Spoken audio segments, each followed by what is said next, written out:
My name is Jeffrey Van Wingen. I'm a family physician practicing in Grand Rapids, Michigan with 20 years experience.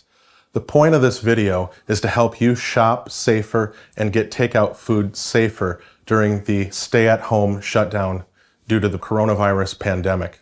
Today is March 24th, and we've been in this for about a week here, and things are just starting to get serious. I'm a healthcare provider under a lot of stress. Please be nice in your comments. We are at stay-at-home orders here in Michigan, and more states are coming on board with this, and our movements are restricted. Italy went on a stay-at-home order on March 10th, and despite that, they posted their greatest death toll on March 20th. So people are moving, and with that movement comes risk. We have a dilemma in society that we need to eat to live, but we also need to get that food. And that getting of food is now risky. And I'm going to help you reduce your risk as you go out into the marketplace. Now, they say that desperate times call for desperate measures, and these times are unprecedented. But I believe there is a precedent that we use in the medical field called sterile technique that can reduce risk as you go out in the marketplace. And we use it to perform surgeries, to be in sterile environments so that we don't give infections to our patients. And I'm going to help you adapt those techniques to decrease your risk of contracting coronavirus when you go out and get your food. Now, I want to answer the question, how long does the coronavirus live outside of a human body? And we've recently gotten some conflicting data, and I just want to throw that out there. Last week, the National Institute of Health published in the New England Journal of Medicine an article that showed that coronavirus can live in an aerosolized, outside the body situation for 3 hours. It can live on cardboard for 1 hour, and it can live on plastic and metal surfaces for 3 days. That's a lot better to deal with than the data that we got just last night from the Center for Disease Control that found that on cruise ships, they discovered active coronavirus particles 17 days later. Now, we don't know if that's something specific for the cruise ships or if that's something that we need to adapt to society. So in this, I'm going to give some practices, and we're just going to say, go out there, use this knowledge, and do the best that you can. Now, when you go out to get your groceries and you bring them home, try not to bring them into your house unless you absolutely need them. Now, if we're going to go with the logic of the National Institute of Health, we could leave those groceries in our garage or on our porch for 3 days. And if you use a shopping service, please don't have them come into your house. Have them dump them outside so that you can bring them in when you need them. And if you must bring them in, we're going to go through some tips using these modified sterile techniques to remove possible coronavirus from the groceries containers and the groceries themselves. Now, thinking about how I can explain this to a public, imagine that the groceries that you have are covered with some glitter. And your goal at the end of this is to not have any glitter in your house, on your hands, or especially on your face. And imagine that disinfectants and soap, they have the power to dissolve that glitter. So when you're out in the store, it's not just about wiping down the shopping cart handle with an antiseptic wipe. We need to do more than that. We need to be better than that when we go into the supermarket. Here's some tips. Wipe down your cart. When you look at items and you're considering buying, commit to buy those items before you pick them up. You don't know if there's coronavirus on those, and you don't want to be putting coronavirus on those. Stores are doing better. They're sanitizing their stores at night, but they are not sanitizing every canned good and every plastic wrapped item.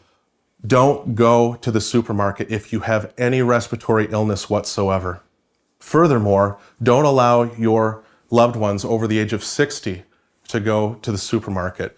We need to take care of our elders in these times, and we can bring groceries to them after we've ensured that they're safe. Plan before you go to the supermarket. Minimize your time in the supermarket. And I recommend that you get 2 weeks worth of groceries when you go. Now, before I go outdoors and get my groceries to bring them inside, I'm going to sanitize my table. I'm just going to use a standard disinfectant. And on that note, The Center for Disease Control says that we can use any standard disinfectant to rid our surfaces of coronavirus. I'm going to saturate this so that when I come to it and go back to it, I'm going to consider this as clean. Now this side of the table is going to be my clean side, and we're going to consider the other side of the table as a dirty side where we're going to put our groceries from outside the house.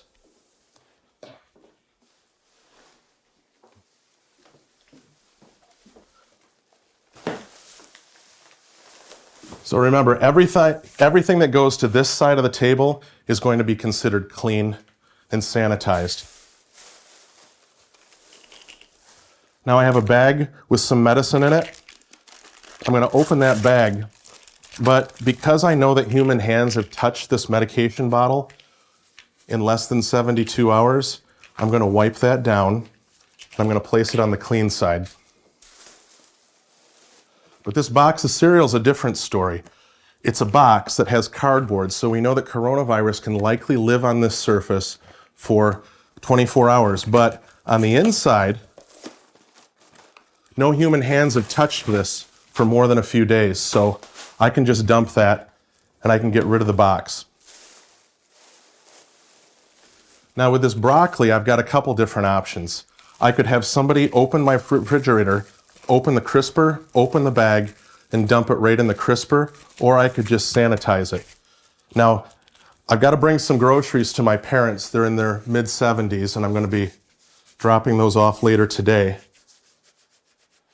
So I'm going to grab this bag, put it on the clean surface, and I'm going to just dump their groceries into this bag.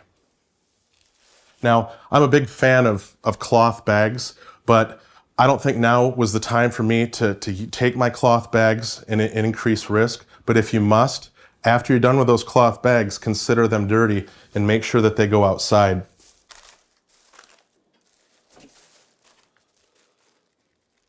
So I'm going to wipe this down and make sure that your rag is good and saturated with disinfectant, because you got to be putting that disinfectant on these groceries, and you got to be making sure that you're scrubbing them.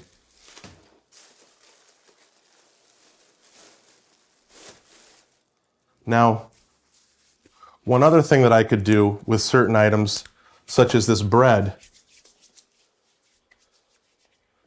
is I can use clean containers to dump items inside without touching those items. So I'm going to just dump this bread into this container to seal it off and not allow any sort of contamination of the bag.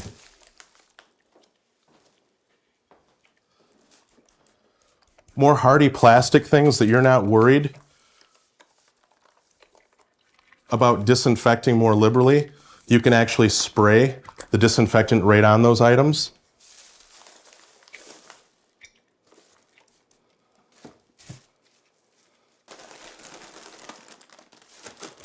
Now these chips, again, I could dump them into a container, but I'm just going to choose to spray them off. That's okay, before they go into the pantry. Now, you want to wipe off the areas that you think humans' hands were touching a bit more liberally than the areas that you don't think human hands have touched. That's all common sense stuff. Now lastly, I've got some fruit here, and the way I'm going to handle fruit is I'm going to treat this fruit, which is pretty much porous. It's kind of like our skin.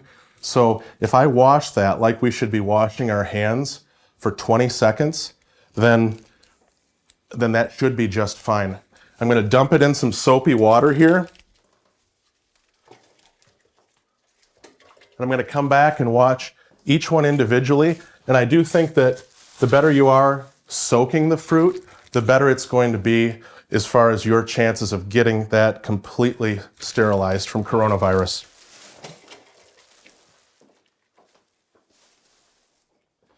Now let's take care of this fruit. According to the Center for Disease Control, we should wash our hands with soap, getting lots of friction for about 20 seconds. So For video purposes, I'm going to be a little quicker here, but we should be spending ideally 20 seconds on each piece of fruit, just washing and scrubbing. I know all this seems like it's time consuming, but these days, in truth, people do have a bit more time on their hands. Let's be methodical and be safe and not take any chances. What I'm going to do is just rinse it off, try to get all the soap off it, and then we're good to go. Now let's talk about takeout. Okay, so I've just returned from foraging for some food. I have a clean table all around, some clean plates, and my goal, since I don't know the situation inside of the fast food restaurant, is to get this food over to here in a clean way and then get this cleaned off and get it outside the house. So to do that, I'm going to wash my hands here.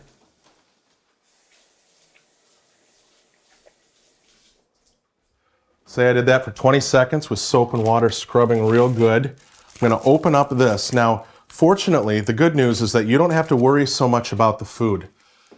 Coronavirus does not do well in food, but it's the wrappers that I'm more concerned about.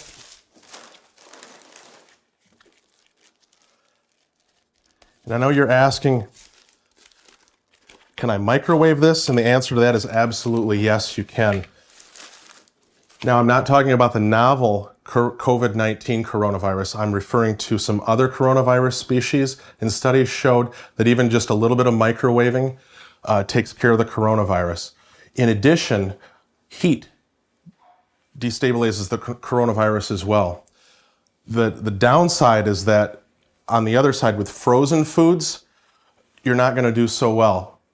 Some coronavirus species can live inside of a frozen environment for up to 2 years. So I would not consider your freezer safe ground to kill coronavirus.